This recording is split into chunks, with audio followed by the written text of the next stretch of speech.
శాంతి rally ముగింపు ముచ్చటలో ప్రజా సంఘాలుగా దేవిప్రియ కవి రచయిత మాట్లాడుతూ చర్చలకు ఎందుకు రావట్లేరు, మానవీయ దృక్పథంతో అయినా చర్చలను ప్రారంభించాలని కేంద్ర ప్రభుత్వాన్ని డిమాండ్ చేశారు.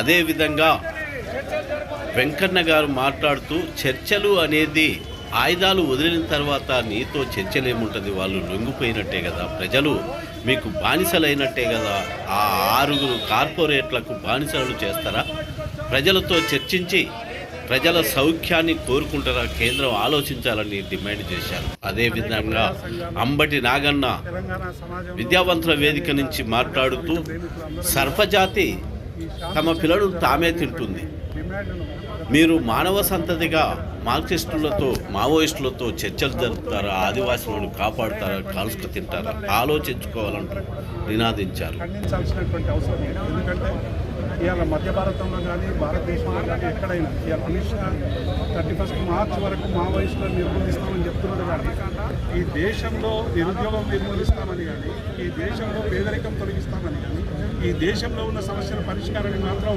డెడ్ లైన్ పెట్టినటువంటి అమిత్ షా ఇలా కేవలం ప్రశ్నించే వాళ్ళను, గొంతెత్తే వాళ్ళను, ప్రజల కోసం పోరాడే వాళ్ళని, మధ్య భారతంలో ఆదివాసులకు అండగా ఉండేటువంటి వాళ్ళందరినీ కూడా మేము చంపేస్తామని ప్రకటించడం అనేటువంటిది ఇలా ప్రతి ఒక్కరం కూడా ఖండించి తీరాలి. ఇలా మేమందరం కూడా ఇలా ప్రభుత్వాన్ని డిమాండ్ చేస్తూ ఉన్నాం.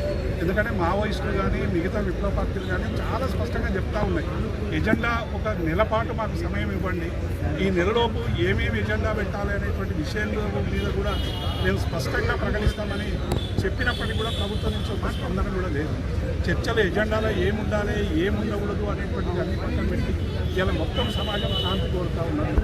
మధ్య భారతంలో ఉన్నటువంటి ఆదివాసులు అందరినీ కూడా అక్కడి నుంచి వెకేట్ చేసి ఆదాని అంబానీలకు ఆ మొత్తం ఖనిజాలు అన్నీ అప్పచెప్పడానికి చేస్తున్నటువంటి కుట్రగా ఇలా మొత్తం సమాజం భావిస్తూ ఉన్నది. దీనికి వెంటనే అన్ని రాజకీయ పార్టీలు కూడా ఇలా తెలంగాణలో ఉన్నటువంటి దాదాపు అన్ని రాజకీయ పార్టీలు కూడా మరి చాలా స్పష్టంగా ఈ చర్చలు జరగాలని కోరుకుంటూ ఉన్నాయి. కాబట్టి మెజారిటీ ప్రజల మనోభావాన్ని గుర్తించి చర్చలకు ముందుకు రావాల్సిందిగా ప్రభుత్వాన్ని డిమాండ్ చేస్తాం. దండకారణ్యంలో వస్తున్నాడు అక్కడ కగారు ఆపరేషన్ పేరిట గడిచిన సంవత్సర కాలంగా మారణకాండ కొనసాగిస్తుంది కేంద్ర ప్రభుత్వం. ఆదివాసీ హననాన్ని కొనసాగిస్తుంది. ఆదివాసీ చట్టాలు, రాజ్యాంగం షెడ్యూల్ ప్రతిదీ రాజ్యాంగాన్ని ఉల్లంఘించి అక్కడ లక్షల మంది పారామిలిటరీ బలగాల్ని మోహరింపజేసి వందలాది క్యాంపుల్ని పెట్టి అక్కడ మావోయిస్టుల పేరు మీద ఆదివాసీలని అందరినీ చంపేస్తుంది. ఆదివాసీలనే కాదు, మావోయిస్టులను ఎవరిని కూడా చంపే హక్కు కేంద్ర ప్రభుత్వానికి లేదు. భారత రాజ్యాంగం ఆ అవకాశం కల్పించింది. రాజ్యాంగాన్ని మార్చాలని, రాజ్యాంగంలోని లోపాలను కూడా ఎత్తి చూపే వాళ్ళని కూడా ఎత్తి చూపే అవకాశం ఇచ్చింది కూడా భారత రాజ్యాంగం. భారత రాజ్యాంగానికి లోబడి పరిపాలన చేస్తున్నటువంటి కేంద్ర ప్రభుత్వం ఇవాళ సొంత పౌరుల మీద ఒక యుద్ధం చేసేటట్టుగా యుద్ధ వాతావరణం సృష్టించి వాళ్ళని చంపేటటువంటి హక్కు కేంద్ర ప్రభుత్వానికి లేదు, ఎవరికి లేదు.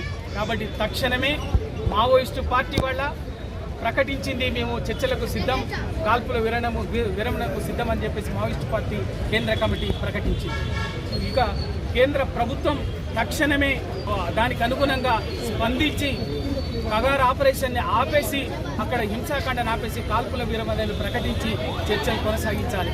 కానీ ఆ చర్చల ప్రక్రియకు ఉపక్రమించకుండా పార్టీ చేస్తున్న పని ఏంటంటే కేంద్ర ప్రభుత్వం నక్సలైట్లు ఆయుధాలు వదిలేసి జనజీవన స్రవంతిలో కలిస్తే, ఆయుధాలు వదిలేసి జనజీవనంలో కలిసిన తర్వాత చర్చల ప్రస్తావనకు అర్థమేముందో, చర్చల ఆవశ్యకత ఏముందో మా నరేంద్ర మోడీ గారు, అమిత్ షా గారు చెప్పాలి.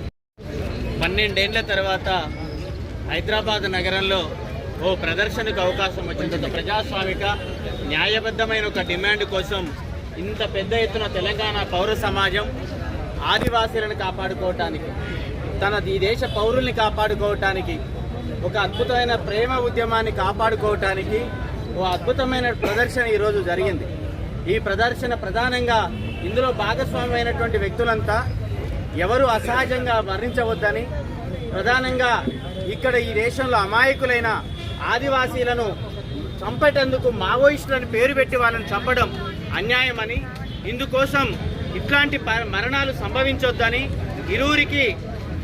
ఇరువురికి ఈ సందర్భంలో చర్చలకు రావాలని కోరుతూ గత కొంతకాలంగా ఈ చర్చల మీద తెలంగాణ పౌర సమాజం చర్చలు చేపట్టిన సమయంలో ఇవాళ ప్రతీకారమైన దాడుల మీద చర్చలకు సిద్ధమే అంటూ మావోయిస్టు పార్టీ ఒక ప్రేమ దీపాన్ని వెలిగించింది. ఆ ప్రేమ దీపాన్ని ఆరిపోకుండా చూడాల్సినటువంటి బాధ్యత కేంద్ర ప్రభుత్వం మీద తప్పనిసరిగా ఉంది.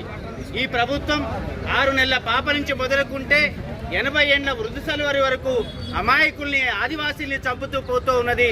తన ప్రజల్ని తను బలి తీసుకునేటటువంటి ఈ సర్పజాతి లక్షణం నుంచి పక్కకు పోవాల్సిన, క్రూరమైనటువంటి లక్షణం నుంచి పక్కకు పోవాల్సిన సందర్భం ఈ ప్రభుత్వాలకు ఉన్నాయనేది గమనించాల్సిన అవసరం ఉన్నది. మరొకటి ఏంది అంటే, న్యాయమైనటువంటి హక్కుల కోసం 10 మంది ప్రేమతో కలిసి స్థాపించిన ఈ ఉద్యమాన్ని ఏ విధమైనటువంటి దాడులతోటో, భయోత్పాదనలతోటో, దాన్ని ఏదో విధంగా హింసించో దాన్ని అణచివేయటం సాధ్యం కాదు అనేది కూడా గుర్తుంచుకోండి. ప్రపంచమంతా చర్చల వైపు వెళ్తున్నప్పుడు ఈ దేశానికి శాంతిని ప్రబోధించిన, ప్రపంచానికి శాంతిని ప్రబోధించిన ఈ నేల నుంచి చర్చల కోసం అందరూ సిద్ధంగా ఉంటున్న సమయంలో మీరు ఈ చర్చలకు రాకపోవడం అంటే మీ బలహీనతకు నిదర్శనం. ఎక్కడైనా ప్రభుత్వం హింసకు పాల్పడుతున్నదంటే, ప్రభుత్వం చర్చలకు కూడా సిద్ధం కావట్లేదు అంటే ఆ ప్రభుత్వం మరింత బలహీనంగా ఉన్నదని అర్థం. ప్రభుత్వాలు బలహీనంగా ఉన్నప్పుడు, ప్రభుత్వాలు కొంతమంది కోసం పనిచేస్తున్నప్పుడు ఇట్లాంటి హింస చోటు చేసుకుంటుంది అనేది అర్థమవుతుంది.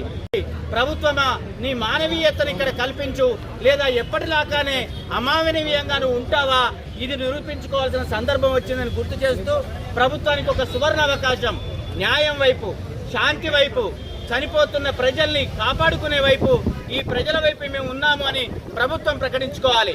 ఒక అడుగు ముందుకేసి మావోయిస్టు పార్టీ చర్చలకు సిద్ధమన్నది. వాళ్ళ డిమాండ్లు ఏముంటాయో మీరు చూడండి. వాళ్ళు అడుగు ముందుకు వేసిన తర్వాత మీరు మనుషులు చంపుకుంటూ పోవడం అనేది ఏ మానవ నాగరికత ప్రయాణంలో కూడా మంచిది కాదని, ఈ దేశానికి అమానవీయ పేరు తేవద్దని ఈ ప్రభుత్వానికి మరొక మారు విజ్ఞప్తి చేస్తూ చర్చలు కొనసాగించండి, మనుషుల్ని కాపాడండి, ఆదివాసుల్ని కాపాడండి, వాళ్ళ కోసం మీరు రండి. అంతేగాని ఒక 6 కార్పొరేట్ సంస్థల కోసం మీరు వెళ్తున్నారు అనేటటువంటిది మాత్రం మరింత బలోపేతం చేయకండి.